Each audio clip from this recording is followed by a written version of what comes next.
In the late 1950s, a Harvard student endured experiments that pushed him toward a deadly path. That student was Ted Kaczynski, the Unabomber, whose bombings terrorized the nation for decades. What happened in Harvard's labs, and how did they shape a killer? It was 1958, and Harvard University stood as a beacon of academic prestige in Cambridge, Massachusetts. Amid the Cold War, the campus thrived on intellectual ambition, but a shadowy experiment lurked beneath its halls. 16-year-old Ted Kaczynski, a math prodigy, arrived at Harvard, eager to excel. According to Alston Chase's 2003 book, Harvard and the Unabomber, Kaczynski joined a psychological study led by Professor Henry A. Murray, a renowned psychologist with ties to the CIA's MKUltra program, a secretive effort to explore mind control. Murray's study promised insights into human behavior, but its methods were sinister. For Kaczynski, what began as academic participation turned into a psychological ordeal that echoed far beyond Harvard's gates. From 1958 to 1962, Murray's laboratory became a crucible of psychological torment.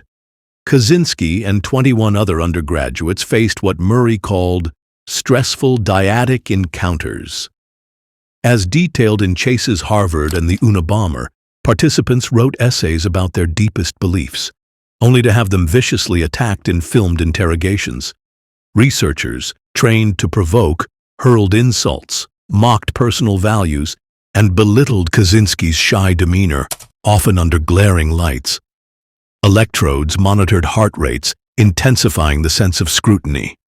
Some sessions lasted hours, with Kaczynski strapped to a chair, his reactions recorded for data. Informed consent was non-existent. Participants, told the study was benign, never knew its true aim: to break their psyches for MKUltra's research into interrogation resistance. The Atlantic's June 2000 article, Harvard and the Making of the Unabomber, revealed Murray's team replayed humiliating footage to subjects, deepening their distress. Kaczynski's journals, later published, described the sessions as the worst experience of my life, fueling his distrust of authority and technology. The experiments left him withdrawn, his isolation hardening into a dangerous ideology. By the 1970s, Kaczynski's Harvard scars fueled a deadly mission. Living as a recluse in Montana, he became the Unabomber, a domestic terrorist who waged a 17-year bombing campaign from 1978 to 1995. As Chase documented, Kaczynski mailed 16 homemade bombs to universities, airlines, and tech figures, targeting symbols of modern progress. His attacks killed 3 people: a computer store owner, an advertising executive, and a timber lobbyist, and injured 23 others, some losing limbs or vision. The FBI's Unabomber task force hunted him for years, baffled by his anonymous strikes. Kaczynski's 1995 manifesto, published in the Washington Post, ranted against technology's threat to freedom, citing his Harvard experiments as a personal betrayal. His bombings, meant to spark a revolution, instead brought terror, ending with his 1996 arrest after his brother recognized his writings. While the experiments didn't create the Unabomber, they amplified his rage, as The Atlantic noted, making Harvard's role a haunting question mark.